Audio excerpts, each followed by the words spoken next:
अगर कार्यकारी सही डायरेक्शन में लगाने के लिए भय है तो अच्छा है। नहीं सर, जो जो पहले कर लिए भूतकाल में, जो मुझसे दोष हुए हैं, कुछ पता है, कुछ नहीं पता है, इस भव के कुछ पता है नहीं पता, उस बात का जरूर भय है कि न जाने कैसे कैसे पाप किए हैं, उसका उदय मिलेगा मुझे।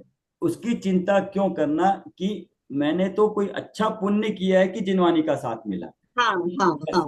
अब बाकी लेकिन अभी अभी भय नहीं है पढ़ते हुए कि भय कम हुआ है, नहीं है नहीं बोलूंगी, कम हुआ है। हाँ, नहीं तो अच्छी बात है ना। और दूसरी चीज, हम्म। वही पॉइंट वही आ रहा है कि अगर मुझे अपने ज्ञायक स्वभाव पे श्रद्धा है तो फिर कुछ भी मिले पर्याय में, हम्म। उसका भय किस चीज का। अपने ज्ञायक स्वभाव का ये चिंतन हो कि मैं ऐसा हूं, उसमें कुछ आ नहीं सकता, जा नहीं सकता, त्रिकाल है, कोई ले नहीं सकता, छीन नहीं सकता।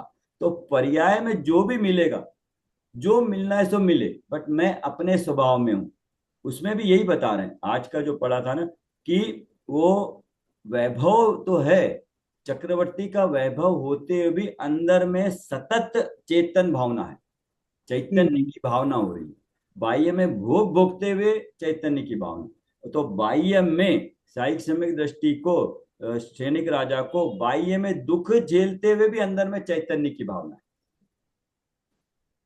तो अब उनको उनको अगर ऐसा दुख मिल रहा है, लेकिन अगर साथ में चैतन्य की भावना है तो वो कार्यकारी है ना। बनिस्बत कि मेरे को देवगति मिल जाए लेकिन वहां चैतन्य की भावना नहीं है, तो भी एक देव दूसरे देव से मान कषाय में मारा जा रहा है। क्या सम्यक दर्शन सहित कहीं भी हो, कुछ भी मिल जाए भला है, सम्यक दर्शन बिना तो देवगति भी ठीक नहीं है। क्यों? क्योंकि वहां पर भी इतना अच्छा वैभव मिलने के बाद भी वो मान कषाय के कारण पल पल मान कषाय से जी रहा है, दुखी बांध रहा है। तो उसके बजाय नरक में भी चले जाएं हम, लेकिन मेरे को अपने स्वरूप का भान हो, ऐसा मैं हूं, उसका आनंद आता है, तो वो बेटर है ना। पर्याय में तो दुख सम्यक है। दर्शन प्राप्त करने के अलावा कोई कोई और कुछ है नहीं, और कोई मतलब वही एक काम करने लायक है, बाकी तो अब जो ऑप्शन नहीं होगा है सो कोई। होगा। काम करने लायक है, मतलब प्रकट करने लायक है, लेकिन दृष्टि तो अपने ज्ञायक स्वभाव पे होगी। हाँ। दोनों चीजें प्रकट करने लायक है, दृष्टि ज्ञायक स्वभाव पे रख के हम्म। बस अपने आप दृष्टि प्रकट कर। बदलनी है, पलटनी है, बाकी काम तो अपने आप हो जाएंगे। हाँ, क्योंकि ज्ञान स्वभाव मेरा है, ज्ञायक स्वभाव मेरा है, उसमें कुछ नहीं करना। ज्ञान से मैं जानने वाला प्रति समय हूँ, और मेरे ज्ञान में ज्ञायक स्वभाव का भी ज्ञान आ गया कि कैसा है हम्म। मेरा ज्ञायक स्वभाव, या हम अच्छी तरह और पढ़े। अब ज्ञायक स्वभाव आ गया, और पर तो पता लग गए, पर नहीं भी पता लगे तो बहुत सारे हैं, लाखों पर है। कुछ बड़े बड़े करके उनको अलग कर लिया, तो वो मेरे नहीं है पता है। पर जानना इसलिए भी जरूरी है कि जब तक, मान लो 1 लाख घर बने हुए हैं, पहली बार मेरे को अपना फ्लैट ढूंढना है, उसने में नंबर नंबर से लगे, तो मैं यहाँ से चलने लगा हूं, मैं 1 2 3 4, मेरा 1 लाखवां घर है। तो अब मुझे ढूंढना है वो घर को, तो अभी मेरे को जा रहा हूं तो देख रहा हूँ, 1 नंबर ये मेरा नहीं, 2 नंबर ये मेरा नहीं, 3 नंबर मेरा नहीं। तो यहाँ पे एलिमिनेशन पर को जानना जरूरी हुआ ना। मान लो हम्म। पहले घर में ही मैं चला जाऊं और पता चले कि ये मेरा तो है नहीं। हम्म। इसलिए पर को जानना भी जरूरी है कि जो पर आ रहा है ये मैं नहीं हूं जानने के लिए। तो जो फ्लैट मेरा नहीं है, मैं चलता जा रहा हूँ कि मैं नहीं है, नहीं है, नहीं है, नहीं है, नहीं है। मुझे पता है 1 लाख वाला घर मेरा है, लेकिन बीच में जो नंबर आ रहे हैं उसको मेरे को एलिमिनेट भी करना है कि ये मेरे नहीं है, मैं इनमें जाना नहीं है। तो देखते ही नंबर, देखते ही क्लैरिटी होगी, पर देखते ही क्लैरिटी होगी, और मुझे पता है कि मेरे को कहाँ जाना है, इसलिए दोनों को जानना जरूरी है। बट अपने घर को पक्का जानना चाहिए कि मैं ऐसा हूं, जिसकी एक बार आ गए तो हाँ ये मेरा घर है बस। बट वो पहली बार तक है, बाद में पता लग गया है तो आपको पता है कि हम लोग अंधेरे में भी किसी भी कॉलोनी में अपना घर अंधेरे में भी ढूंढ पाएंगे। लेकिन अगर मैं आपके घर आऊं, वो गली ढूंढने में मेरे को आपको कितना समय लगेगा, वही आप जाओगे, आप अपने आप पैदल चल के वहां चले जाओगे, आंख बंद करके आपको घर में घुस जाते हैं, हम कलर नहीं देखते, घर नहीं देखते, वो टर्न और उतनी डिस्टेंस सारी हमारी सेट हो जाती है। तो ऐसे ही आत्मा का भी बहुत दिक्कत हो रही ना, क्योंकि अनुभव की रास्ते पे हैं, तो जिस दिन हो जाएगा वो फटाक से बैठती हो जाता है। बैठो अपना लगा लो।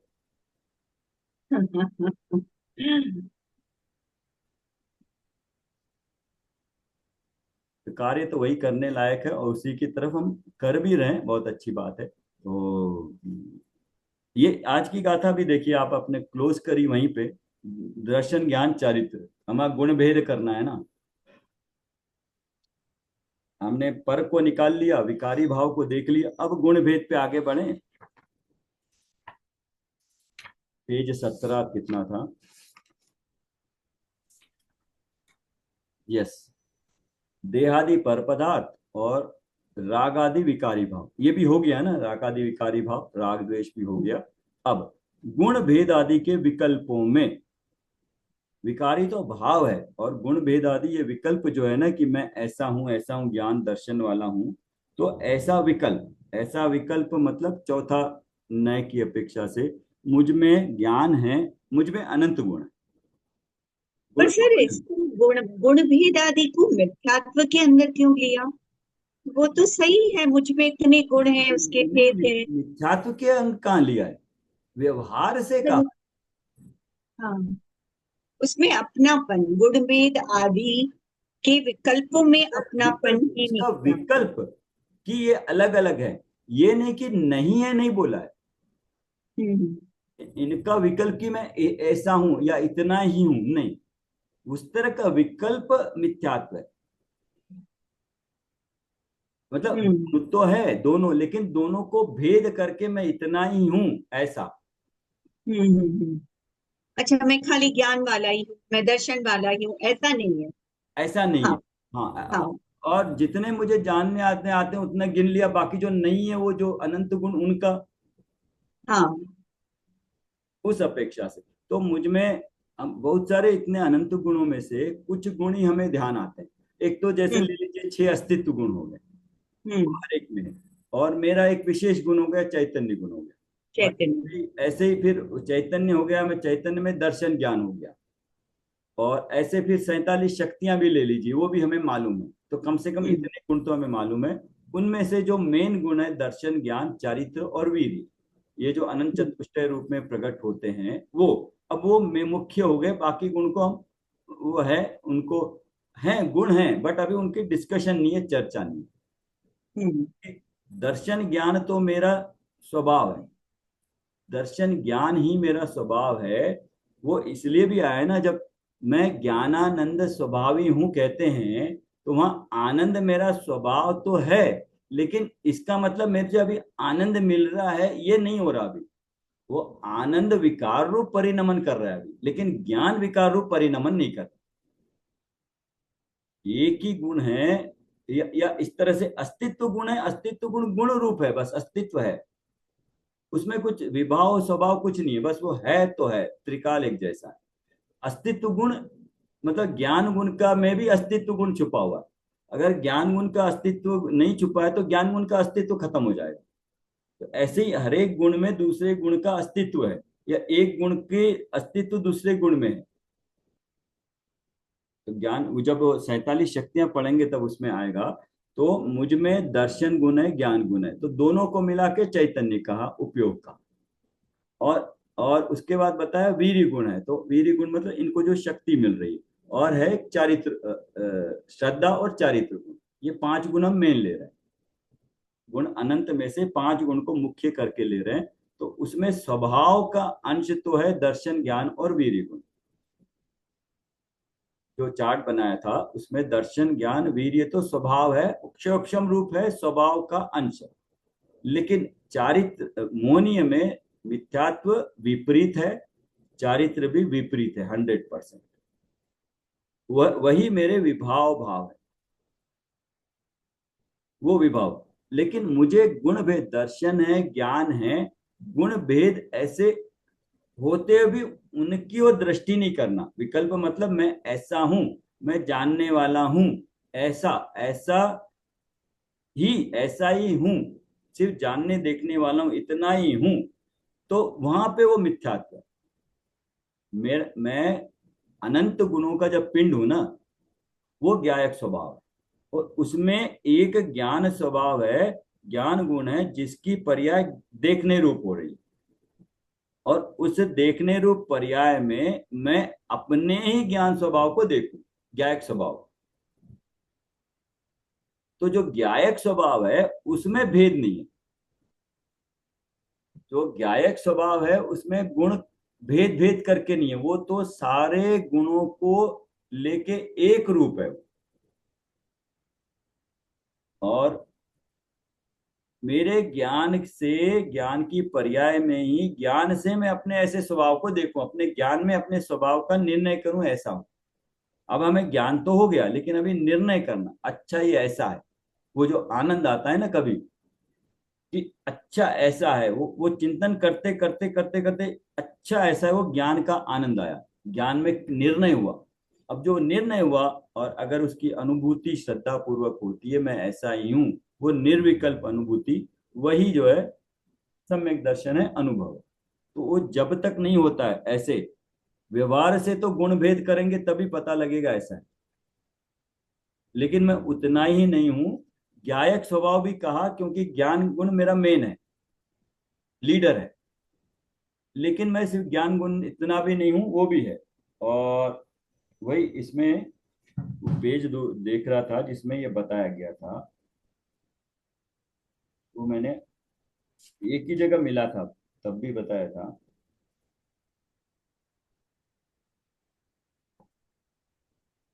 तो इस तरह से भेद कर करके नहीं देखना है। भेद करके देखेंगे तो व्यवहार की दृष्टि हो गई। लेकिन जितने भी भेद है व्यवहार में, उनमें से मैं सिर्फ जानने वाला हूं, और मैं अपने स्वरूप को ऐसे जानूं, मैं ऐसे स्वरूप का हूं। तो कार्य तो पर्याय में हो रहा है, जानने का कार्य तो पर्याय में ही हो रहा है ज्ञान की। लेकिन उस पर्याय में मैं अपने स्वरूप को ले रहा हूं। ज्ञान, आत्मा में ज्ञान है, लेकिन अपने ज्ञान में मैं अपने आत्मा को ले रहा हूं। फर्क है ना।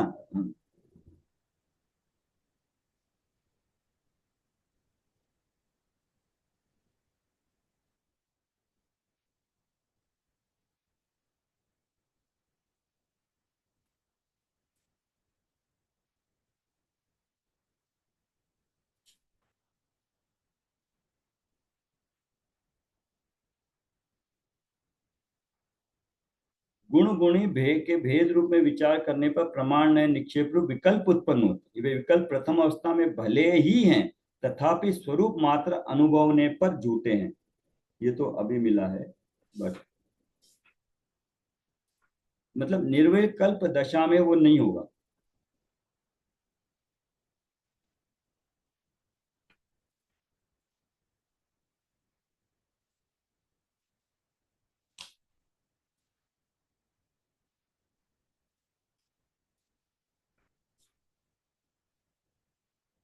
तो गुणों के बारे में तो कुछ ज्यादा वो है नहीं, गुणों में दिक्कत नहीं है, गुण मेरे हैं। लेकिन गुण की ओर भेद करके ऐसे खंड खंड करके नहीं देखना।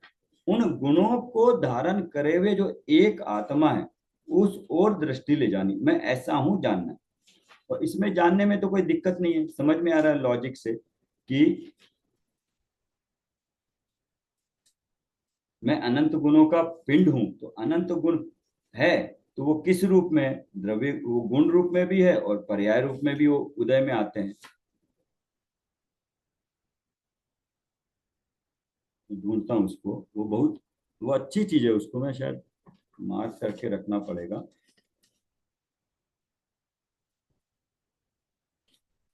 तो कहाँ पर है ये? वही है, देखा था पढ़ते वक्त, अभी वो मैंने मार्क किया हुआ है, देखूंगा अभी, थोड़ा 2-4 मिनट देखेंगे तो पता लग जाएगा।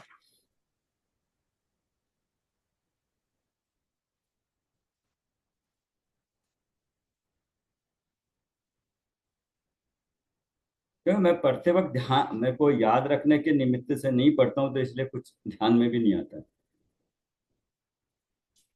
फिर दोबारा जब पढ़ेंगे और ध्यान आएगा तब नोट कर लीजिए हम लोगों की भी। है।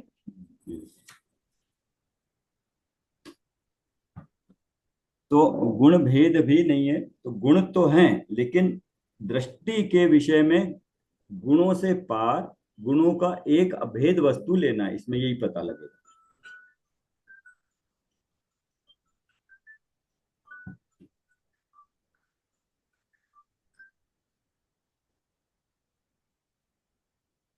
हाँ, अब मतलब गुण भेद नहीं लेना है, तो ऐसे विकल्प नहीं करना है। अब विकल्प नहीं कर रहे हैं मतलब अपने को ज्ञायक स्वरूप मानना है। यहाँ तक पहुंचे अभी।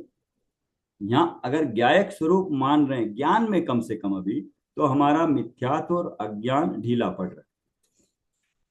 व्यवहार से कह सकते हैं कि ये ढीला पड़ गया अभी। यद्यपि देहादि एवं रागादि विकारी भावों को जिनागम में व्यवहार से आत्मा का कहा गया है, पर वह व्यवहार प्रयोजन विशेष पूर्णता ही सत्या है। मतलब वहां तक ही ये कार्यकारी है। अब हमें अनुभव में जाना है, तो वो व्यवहार छोड़ना पड़ेगा, निश्चय में आना पड़ेगा। वो एक ही है, परम पारिणामिक भाव वाला। यहां तक क्लियर हो गया अभी। तो यहाँ हो गया, तो अब हमें पर का पूरा निकल गया। अब हम सिर्फ अपने ज्ञायक स्वभाव की ओर जाएंगे। उसके लिए पढ़ते रहते हैं, 6 गाथा तक पढ़ लेंगे अभी। पढ़िएगा। पढ़ू सर इसके आगे। हाँ पढ़िए। जिस प्रकार अनार्य को समझाने के लिए अनार्य भाषा का उपयोग उपयोगी ही है, पर अनार्य हो जाना कदापि उपयुक्त नहीं हो सकता, उसी प्रकार परमार्थ की सिद्धि के लिए परमार्थ के प्रतिपादक व्यवहार का उपयोग उपयुक्त ही है, तथापि व्यवहार विमुग्ध हो जाना ठीक नहीं। तात्पर्य यह है कि व्यवहार के विषयभूत देहादि एवं रागादि को वास्तव में आत्मा जान लेना, मान लेना, अपना जान लेना, मान लेना कदापि उपयुक्त नहीं कहा जा सकता। हाँ मतलब मेरे भगवान आत्मा में उत्पन्न होते हैं, मेरे व्यवहार से सब कुछ है, संयोग भी है, सब कुछ है, व्यवहार चलेगा। मतलब संसार में कुछ नहीं करना है। मेरे अपने बुद्धि में मेरे को अपने ज्ञायक स्वभाव का लेना चाहिए, दृष्टि उस पे होनी चाहिए, अगर निश्चय से अनुभव करना हो।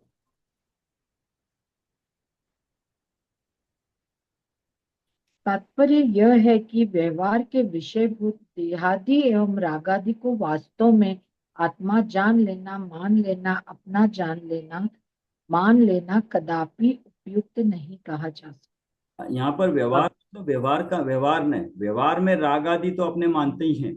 संसार में तो राग आदि हम करते ही हैं, हाँ, करते हैं, बट यहाँ व्यवहार नए की अपेक्षा से।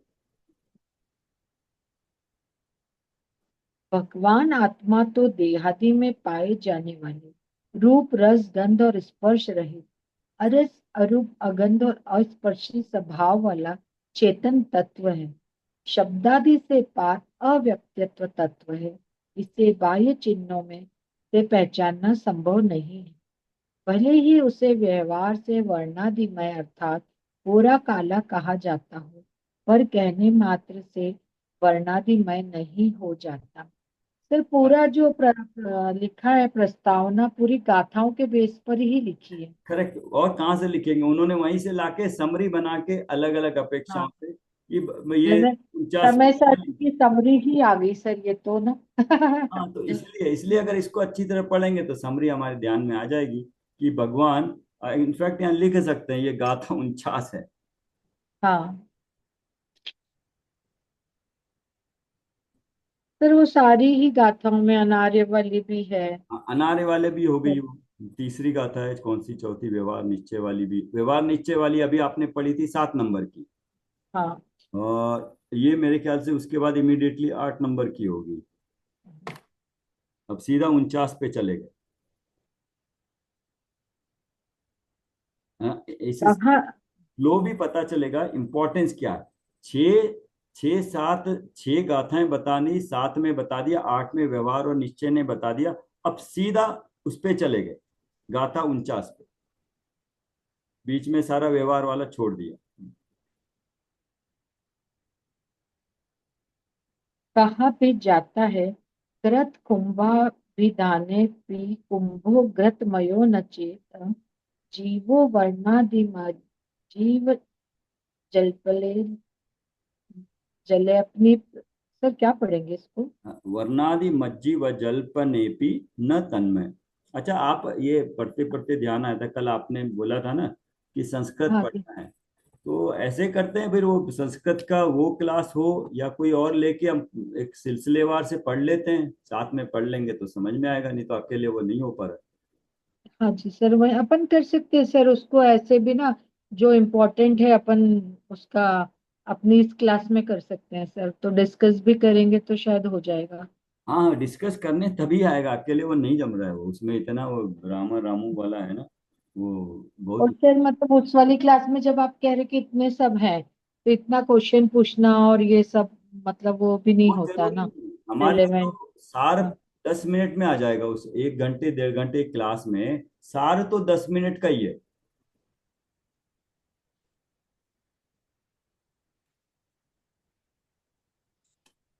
जिस प्रकार घी का घड़ा कहे जाने पर भी घड़ा घीमय नहीं हो जाता, उसी प्रकार वर्णादिमान जीव कहे जाने पर भी जीव वर्णादिमय नहीं हो जाता।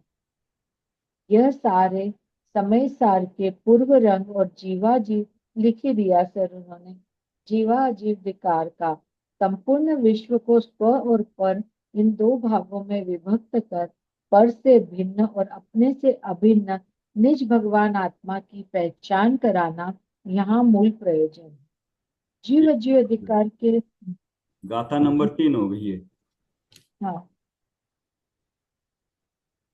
जीव जीव अधिकार के अध्ययन से स्व और पर की भिन्नता अत्यंत स्पष्ट हो जाने पर भी जब तक यह आत्मा स्वयं को पर का कर्ता भोक्ता मानता, तब तक वास्तविक भेद विज्ञान उदित नहीं होता। सर हमारी जो कमजोरी है वो बता दें कि सब कुछ जान लिया, सब कुछ कर लिया है, पर अपने को पर का कर्ता भोक्ता मानता है, इसलिए भेद विज्ञान उदित नहीं होता। यस। यही कारण है आचार्य कुंद कुंद ने जीव जीव अधिकार के तुरंत बाद कर्ता कर्म अधिकार लिखना आवश्यक समझा। पर के कर्तृत्व के बोझ से दबा आत्मा न तो स्वतंत्र ही हो सकता और न ही उसमें स्वावलंबन का भाव ही जागृत हो सकता। यदि एक द्रव्य को दूसरे द्रव्य के कार्यों का कर्ता भोक्ता स्वीकार किया जाता है, तो फिर प्रत्येक द्रव्य की स्वतंत्रता का कोई अर्थ नहीं रह जाता। इस बात को कर्ता कर्म अधिकार में बड़ी ही स्पष्टता से समझाया गया है। आचार्य कुंद कुंद तो साफ साफ कहते हैं, कम्मस्य य परिणाम अणु कम्मस्य य तवेह परिणाम न करेह य मादा जो जानदी सो हवदी पानी। जो आत्मा इस कर्म के परिणाम को तथा नौ कर्म के परिणाम को करता नहीं है, मात्र जानता ही है, वह ज्ञानी है। यदि हम गहराई से विचार करें तो यह बात एकदम स्पष्ट हो जाती है। यदि एक द्रव्य दूसरे द्रव्य के कार्यों को करता है तो उनके स्वतंत्र परिणामन में हस्तक्षेप करता है, उन्हें भोगता है, तो फिर प्रत्येक द्रव्य की स्वतंत्रता का क्या अर्थ शेष रह जाता। इस कर्ता कर्म अधिकार की उक्त गाथा में तो यहाँ तक कहा गया है कि पर के लक्ष्य से आत्मा में उत्पन्न होने वाली मोह राग देश आदि विकारी भावों का कर्ता भी ज्ञानी नहीं होता, वह तो उन्हें मात्र जानता ही है। आत्मा में उत्पन्न होने वाले मोह राग देश के भाव आश्रव भाव है। इस कर्ता कर्म अधिकार का आरंभ भी आत्मा और आश्रवों के बीच भेद विज्ञान से ही होता है। जब आत्मा भिन्न है और आश्रव भिन्न है, तो फिर आश्रव भावों का कर्ता भोक्ता भगवान आत्मा कैसे हो सकता 1 मिनट, है? थोड़ा इसको लाइन बाई लाइन देख लेते हैं। कर्ता कर्म अधिकार लिखना जरूरी समझा, ये ठीक। पर के कर्तृत्व के बोझ से दबा आत्मा न तो स्वतंत्र ही हो सकता है, न उसमें स्वावलंबन का भाव ही जागृत तो हो सकता है। मतलब कर्तृत्व का बोध, मतलब कर्तृत्व इसलिए हो रहा है ममत्व के कारण। तो जो ममत्व है उसको पहले निकलेगा, तभी कर्तृत्व निकलेगा। यदि एक द्रव्य को दूसरे द्रव्य के कार्यों का कर्ता भोक्ता स्वीकार कर लिया जाता है, तो फिर प्रत्येक द्रव्य की स्वतंत्रता का कोई अर्थ नहीं रह जाता। इस बात को कर्ता कर्म अधिकार में बड़ी स्पष्टता से समझाया गया। आचार्य कुंद कुंतु साफ साफ कहते हैं, कम्मस्य यह परिणामम नो कम्मस्य यह तहेव परिणामम न करई ए मादा जो जानदी सो हवरी नाणी। जो आत्मा इस कर्म के परिणाम को तथा नो कर्म के परिणाम को करता नहीं है, मात्र जानता ही, वह ज्ञान। बस इस कर्म के परिणाम को। तो इस कर्म का परिणाम का जो फल आता है वो शरीर में आता है या विभाव रूप में आता है ना। कर्म के परिणाम तथा नो कर्म के परिणाम, शरीर को मैं करता हूँ, संयोगों को मैं करता हूँ, मात्र जानते, इतना ही करना है, वह ज्ञानी। करना नहीं है, जानना है बस। यदि हम गहराई से विचार करें तो ये बात एकदम स्पष्ट हो जाती है कि यदि एक द्रव्य दूसरे द्रव्य के कार्यों को करता है, उनके स्वतंत्र परिणमन में हस्तक्षेप करता है। हाँ, तो ये पहले उस दिन लिखी थी, आपने लिख ली होगी, एक द्रव्य दूसरे द्रव्य का कुछ भी नहीं करता है। समझ जी, उस दिन हुआ था ना, आपने कहा था लिख लूंगी। सुमन जी ने मिरर पे लगाई हुई है ना ये। तो एक द्रव्य दूसरे द्रव्य का कुछ नहीं करता है। अब ये बात सिद्ध हो गई तो सारी बुद्धि इससे क्या कहते हैं वो उनका पहाड़ गिर जाएगा, बुद्धियों का पूरे पहाड़ गिर जाएंगे। तर्क जैसे ही लगाएंगे एक द्रव्य दूसरे द्रव्य का कुछ नहीं कर सकता है, तो अगर करेगा तो उस द्रव्य का स्वतंत्र परिणमन में हस्तक्षेप हो जाएगा। उन्हें भोगता है तो फिर प्रत्येक द्रव्य की स्वतंत्रता का क्या अर्थ शेष रह जाता है। ये तर्क से, ये तो मान लिया एक द्रव्य दूसरे द्रव्य का करता नहीं है, क्यों पूछेंगे, क्यों है तो अब कि भाई अगर मैं करूंगा फिर उस द्रव्य का क्या अस्तित्व रह गया, उसके अपने कर्म, उसका भवितव्य, वो सब कहाँ चला गया, उसकी स्वतंत्रता कहाँ गई है। फिर पूरी जिम्मेदारी ले लो, उसके अनादि से भी ले लो और आगे अनंत काल तक की जिम्मेदारी ले लो कि उसको कहाँ कहाँ भेजना है, लिखिए उसको क्या क्या करवाना है आपको, लिखिए ये मेरे हिसाब से यहाँ होना चाहिए, अब यहाँ, इसके बाद इसको यहाँ भेजती हूँ मैं, इसको मैं स्वर्ग में भेजती हूँ, इसको इसके बाद वहां भोग भूमि में भेजती हूँ मैं, पूरी जिम्मेदारी ले लीजिए। वो जिम्मेदारी तो पता चला कि है ही नहीं, तो फिर वो जब इस पूरे मतलब जिनागम को पढ़ने से हमारे भावों से बलवान कोई नहीं, सारा खेल हमारे भावों का है। हाँ, करेक्ट करेक्ट, तो यही परिणामों का खेल है, यही तो कह रहे हैं कि आपके ज्ञान में परिवर्तन होगा तो आचरण में अपने आप होगा, इसलिए इसमें समय सार में इतना महत्व दिया गया हम्म कि अपनी बुद्धि ठीक करो, अपनी बुद्धि ठीक करो, अपनी बुद्धि में अव्रति सम्यक दृष्टि को, व्रत के नाम पे कुछ भी नहीं है। हम्म आप कहते हैं कि सदाचार ये करो वो करो, जैन कुल में लिया सब करो, लेकिन अव्रति के लिए कुछ भी नहीं है। उसको हम्म बस ये कि मैं आत्मा हूं ऐसा भान होना चाहिए, हम्म बस। वो तो वहां ज्ञान का काम है, श्रद्धा का काम है, वहां ये व्रत का काम ही नहीं है कुछ भी। हम्म। सर ये तो सहज रूप से समझ में आता है। हम अभी सिर्फ स्वाध्याय कर रहे हैं और समझने की कोशिश कर रहे हैं, फिर भी ये जो घर के पर के कार्य है अब ये नहीं सुहाते। धीरे धीरे बच्चों में भी ठीक है, उनकी जिम्मेदारी है, वो रहेगी, लेकिन बहुत इंटरफेयर करें, बहुत मोह करें, क्यों हो गया तुम्हारे साथ, ये सब अब भाव मन में नहीं आते हैं। तो अगर अगर जड़ को समझ लिया, सिद्धांतों को समझ लिया, वस्तु स्वरूप को समझ लिया, तो सहज रूप से ये अपने आप होते ही रहे, मतलब हो ही रहे हैं। उसको पुरुषार्थ पूर्वक करने की, वैसे ही व्रत तप आदि भी अपने आप होंगे। उसको आप कहाँ पकड़ पकड़ के करने की जरूरत होगी, ये करूं वो करूं।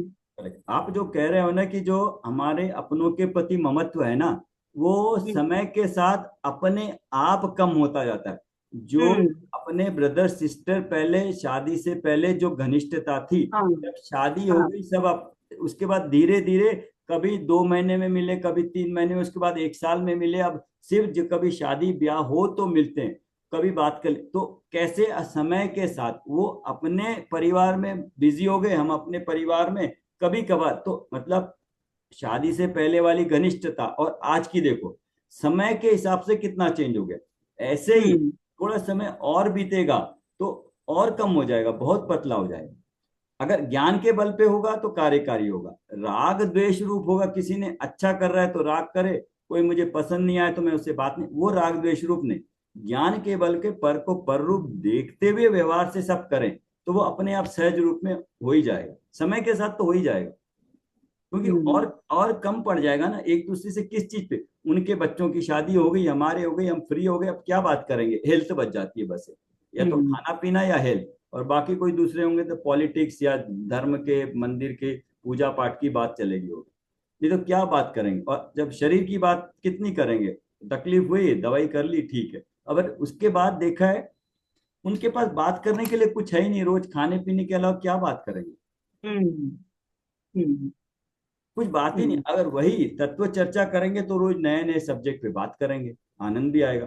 बट रोज वही खाने पीने की, मैं तो सुनते सुनते परेशान हो गया। फिर मैंने एक बार सजेशन दिया था कि आप तो सजेशन से काम भी किया था कि ये 4-5 साल पहले ये रोज बात करने के बजाय आप कुछ कर लो, आपको इंटरेस्ट है तो थोड़ा तत्व, तो रोज 4 से 5 घंटे, 1 घंटा उनके फादर से, मेरे वाइफ की, रोज 1 घंटे ऑन फोन पे होती थी चर्चा।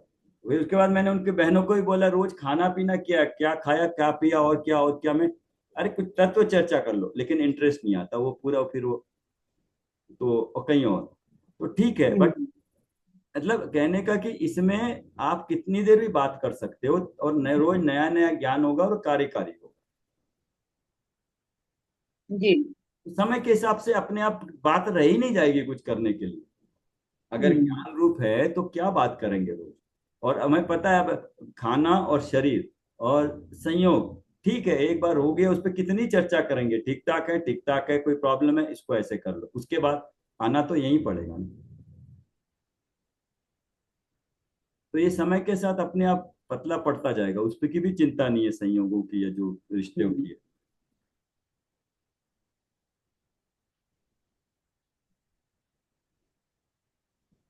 तो एक द्रव्य दूसरे द्रव्य क्या नहीं कर सकता? अब उल्टा करके देखिए, बोल रहे हैं मान लो करता है तो करिए, फिर हर वक्त करिए, फिर मत छोड़िए, कर्मों पे मत छोड़िए फिर।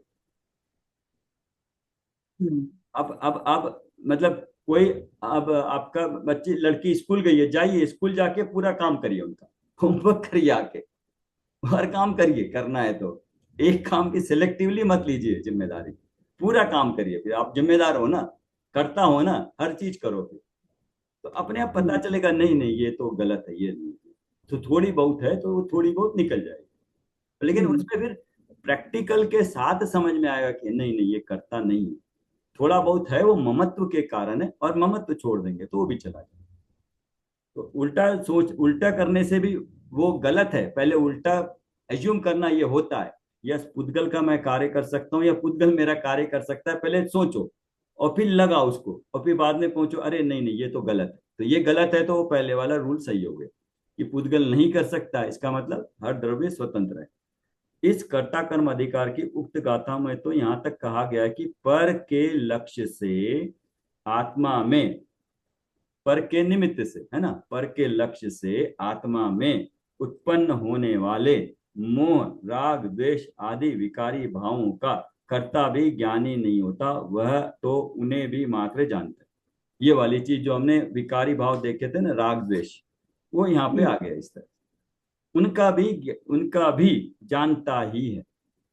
और वो 3-4 पॉइंट लिख लिए थे हमने, वही के पर्क के लक्ष्य से, पर्क के लक्ष्य हम्म। से मेन हो, पर्क के लक्ष्य मेरे स्वभाव से नहीं, तो मेरे स्वभाव से क्या हो रहा है, ज्ञान, तो वो मेरा है और वो मैं हूं।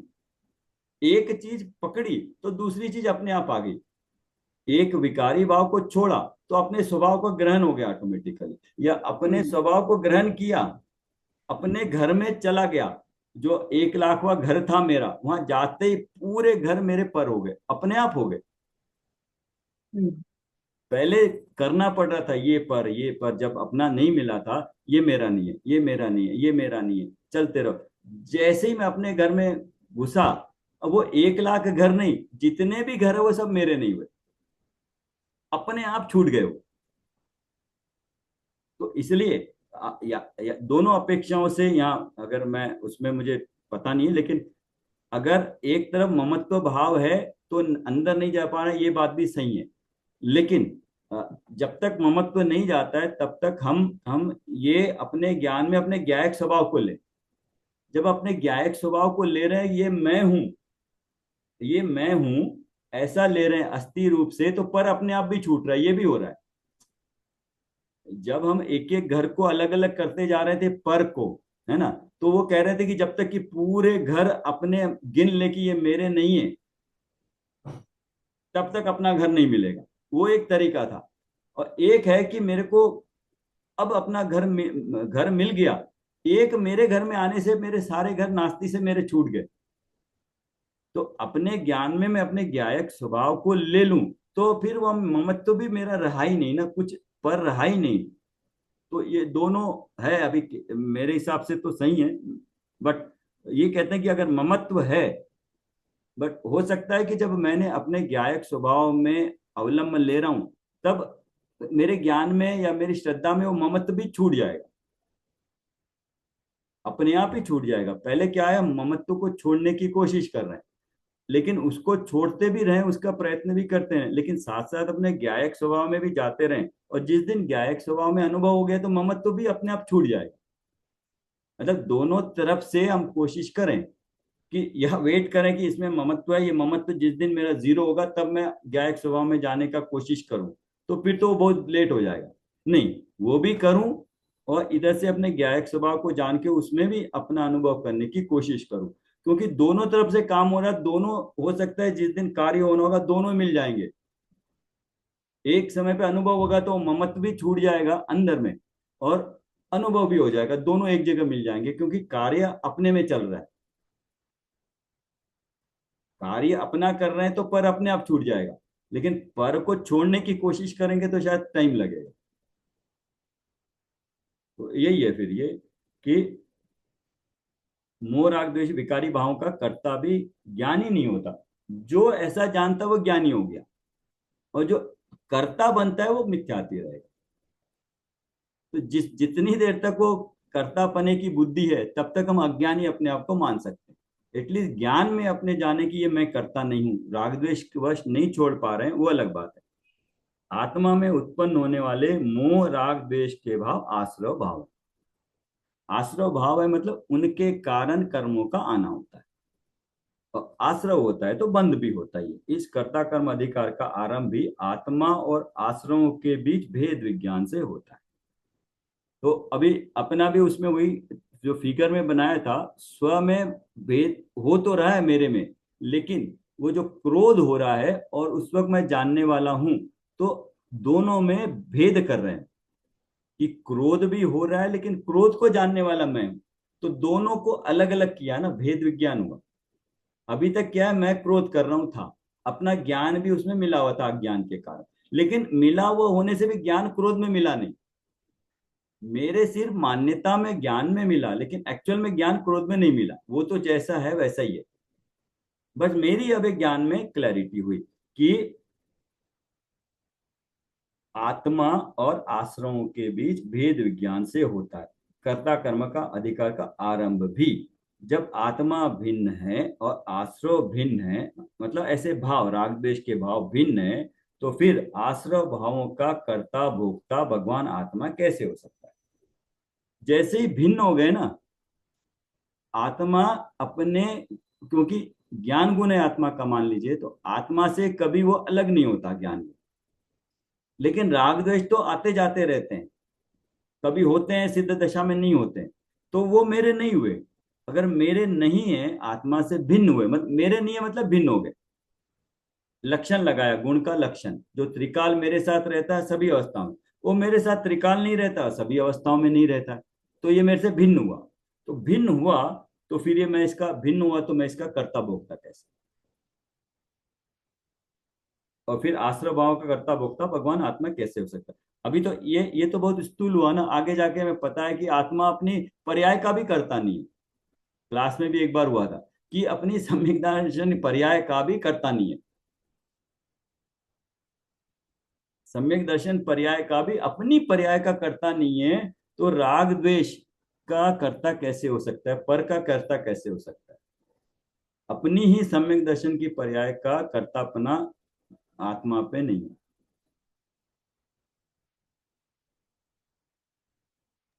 जिना तो इसको कैसे जहां भी समझेंगे, इसको इसका कैसे समझेंगे अपने पर्याय का कर्ता भी नहीं है, निर्मल पर्यायों का कर्ता भी नहीं है, सम्यक दर्शन की पर्याय का कर्ता भी आत्मा कर्ता स्वयं इस नहीं है। अपेक्षा से, कर्ता मतलब मैं जब चाहूं तब उसको पर्याय में प्रकट कर सकता हूं, उस अपेक्षा से। कर्ता मतलब पर्याय अपने स्व समय में प्रकट होगी, ज्ञान जब अपने स्वभाव की ओर ढलकेगा तो। ज्ञान की पर्याय हो रही है ज्ञायक स्वभाव। ज्ञान जब अपनी ज्ञायक स्वभाव की ओर दृष्टि करेगा करेगा तो करते ही पर्याय प्रकट नहीं हो जाएगी, करेगा तो अपने स्व समय में पर्याय प्रकट होगी। हम्म, आप अभी हम कर रहे हैं कि हम ज्ञायक स्वभाव का अनुभव करने बैठे हैं, ज्ञायक स्वभाव का अनुभव हो गया, मेरे को अभी पर्याय सम्यक दर्शन में की पर्याय चाहिए, ऐसा नहीं है। हम्म, हम्म, ऐसा है तो फिर मैं जब चाहे जब पर्याय ला सकता हूँ, केवल फिर हम्म, पर्याय ला सकता हूँ तो फिर केवल ज्ञान भी ला सकता हूँ, सम्यक दर्शन ही क्यों, हम्म, ज्ञान क्यों नहीं, अवधि ज्ञान क्यों नहीं, लेकिन वो अपने स्व समय में आएंगे उस अपेक्षा से। वो जिस हम्म, काल में आनी है उसी काल में आएगी, इस अपेक्षा से उसका कर्ता नहीं। और वो हम्म, निमित्त उपादान भी देख लीजिए, पर्याय जिस समय होनी है वो पर्यायगत योग्यता आने पर ही पर्याय होगी। हम्म, पर्यायगत योग्यता मैं नहीं ला सकता, पर्याय की योग्यता, कहने का मतलब ये। हम्म, तो इसलिए वही चर्चा यही हो रही ना कि पर्याय की ओर दृष्टि करने से, पर्याय के बारे में चिंतन करने से कार्य पर्याय में नहीं होगा। हम्म। सब मतलब पॉइंट वही, क्वेश्चन का वही पॉइंट हो अपेक्षाकृत रहा है। अपेक्षाकृत समझना पड़ेगा।